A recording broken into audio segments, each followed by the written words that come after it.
I look forward to the day you finish as well. Anyway, it brings us on to our second guest today. You've been on the show before, Genevieve, haven't you? Well, we've worked together before. Last time, let me put your microphone up, that would help. Last time we met, we were in a field on the border between England and Wales, picking herby bits and wild plants to infuse our vodkas and gins. That was fun. It was fun. It was with Sheila Dillon, the remarkable and wonderful Sheila Dillon from the Radio 4's food programme.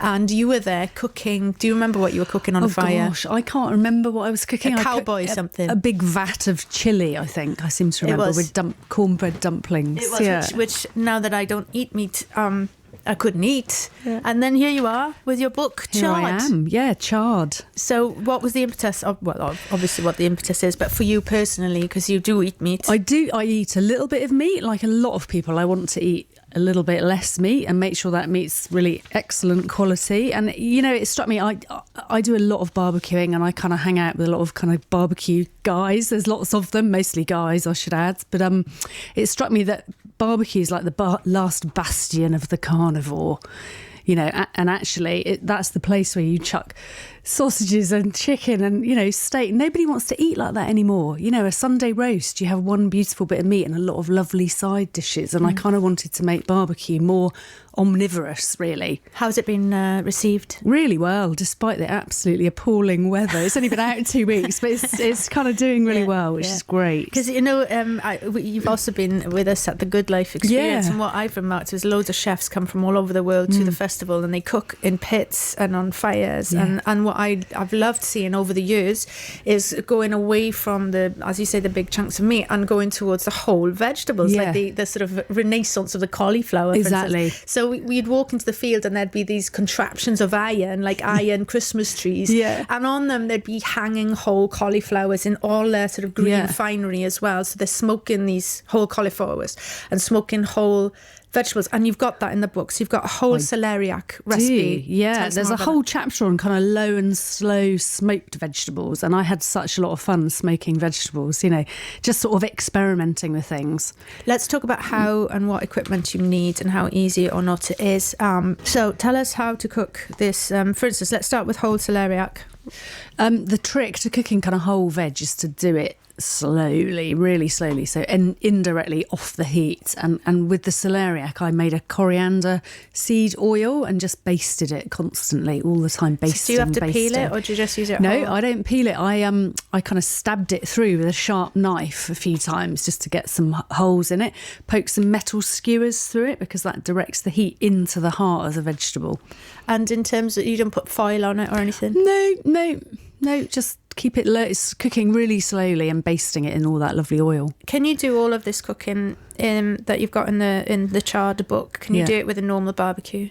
Yeah, of course. Yeah, absolutely. You don't have to have a smoker. No, not at all. No, I cooked all the recipes in here were either cooked on my kettle barbecue, just sort of kettle, you know, with a lid. A lid is important with barbecuing, or as many of them as possible. I also tested on a griddle pan in the kitchen because I know everybody's not as keen on barbecuing as I am. You know, one thing that I do a lot now, that because things, if you cook with vegetables, they can fall apart, things fall through the grill. So what's really handy to have is a bake stone, like an old-fashioned Welsh cake bake stone. You put it on top of the grill. Yeah, I've got like a kind of plancha kind of chapper flat plate that I cook a lot on, and you can do sort of fritters and pancakes and all sorts of other things on the barbecue with those. You've brought along some smoked carrots. I did. How do you smoke carrots?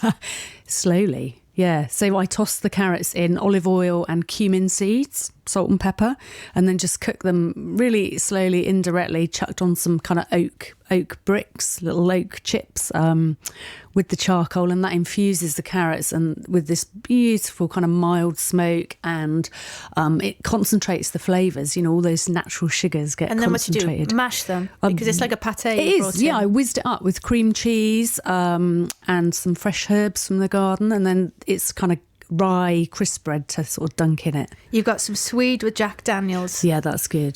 Tell us about that one. I'm just going to throw some recipes I fancy making. Well, it was, you know, those kind of creamy sauces you get with steak. I guess the inspiration was like that. Peppercorn. Exactly. Having something really kind of rich and creamy with a vegetable. And again, Swede smokes beautifully. Whole? No, cut into wedges like you would kind of chips or sweet potatoes or something.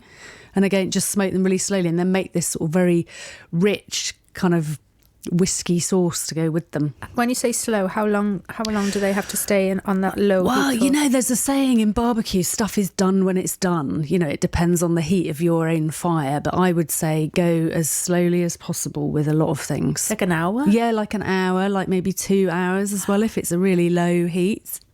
Well, if you're looking to increase your vegetables, your intake of vegetables, that is, and love barbecue, and this is a book for you. 70 exciting, over 70 recipes. It's published now on Hardy Grant and Quadrille. The author is with me today, chef and broadcaster Genevieve Taylor. I just wondered how much fun it was inventing these new recipes, or are they new, or are they just ones you've collected over the years? No. I mean, some of them are stuff that I have had in my mind, and some of them are brand new. I took on an allotment about 18 months ago and suddenly was faced with gluts of vegetables, and there's nothing like a glut to kind of trigger a bit of culinary inspiration. So kind of got me cooking in ways that I perhaps hadn't thought about. You've got a lovely one for beans, Japanese one. Yeah. Tell us about the sauce that you put with your green beans if you've got a glut coming. Yeah, it's like a kind of gochugaru chili flakes that you can make a paste with, and it's like a dressing. You've got paneer fritters. Paneer fritters, I love paneer. That's one of the really popular ones at the launch party. That went down like hotcakes. Pea and paneer fritters, yeah. And then we just heard a song now by Robert Johnson. Yeah. If you love Robert Johnson, then you can listen back to the BBC Radio 2 programme where I interviewed an expert and also the sort of expert, on-camera expert for the new film they're making, and also the Netflix documentary about Robert Johnson. He was on the show last Monday. But that song is Robert Johnson singing about tamales, and you've got a tamale recipe in there. I do, yeah. And for people who don't know what they are, it's a kind of corn cake that you kind of wrap in corn husks and then you steam them. Inside there's like a really interesting filling that can be meat or can be beans or whatever.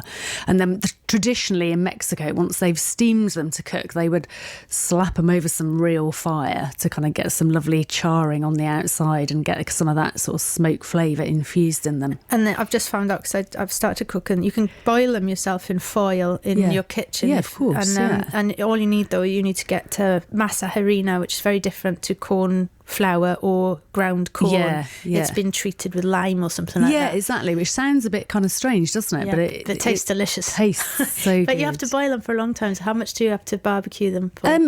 Just want to kind of heat them through almost, really, and char that lovely husk on the outside.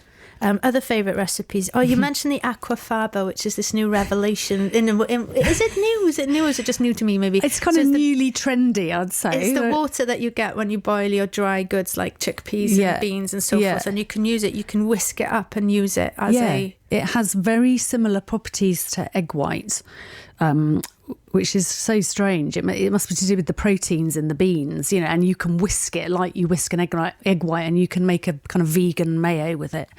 You've got lovely burger recipes in there, stack burgers with no animals killed in the process. Was that fun? Yeah. Making all these different burger ones. I mean, the whole thing was fun. You can have so much fun with texture and flavour and colour with vegetables in a way that you can't have with meat. In terms of aubergine, you've got a Georgian recipe in there. Do you remember that one? I'm throwing these recipes at you. I remember that one. Yeah, it's like a kind of walnut and garlic and herb paste that you spread on kind of grilled aubergine and roll it up and sort of chuck pomegranates over it, pomegranate seeds and pomegranate molasses. I've been following you on Instagram or Twitter. What are your handles on there? It's Genevieve Eats on both. And you were building your own pizza oven. Yeah, that was the book before. We built a pizza oven in our garden in Bristol, and I have to say it was the hardest thing I've ever done in my life, but it's so satisfying. Do you use it? Yeah, use it all the time. And with these recipes, you can use it if somebody's got a pizza oven but not a barbecue. Yeah, of course. You can get kind of a grill made. I've had one made by Netherton Foundry that it kind of props up the fire, and so you put the fire and you can turn your pizza oven into a barbecue essentially. Perfect. Well, the book's out now, as I said. Hardy Grant, Quadrille. Are you on the BBC food programme again at any point? Yeah, I believe about 12:30 today, actually. What are you talking about, Genevieve? I was a judge on the Food and Farming Awards this year, judging street food category. So and the winner? The winner is Liberty. in Liberty Kitchen, which is such an excellent project based out of Pentonville Prison. Tell us more more about it. So the prisoners go on this scheme. It's like a sort of 2 or 3 month scheme where they make, they call them street balls, but they're essentially meatballs, but some of them are vegan, some of them are fish. And they bring all the recipes from their own cultures, all over the world, these prisoners, and they make them. And then the ex-prisoners sell them on street food stalls. So, and then the money that they make goes back into the project to retrain chefs, more prisoners into kind of cooking skills, and they get kind of bookkeeping and sort where of. do you get to eat this? Where's the street food stall? Leather Lane Market was where I went to have them. Brilliant. Well. Yeah.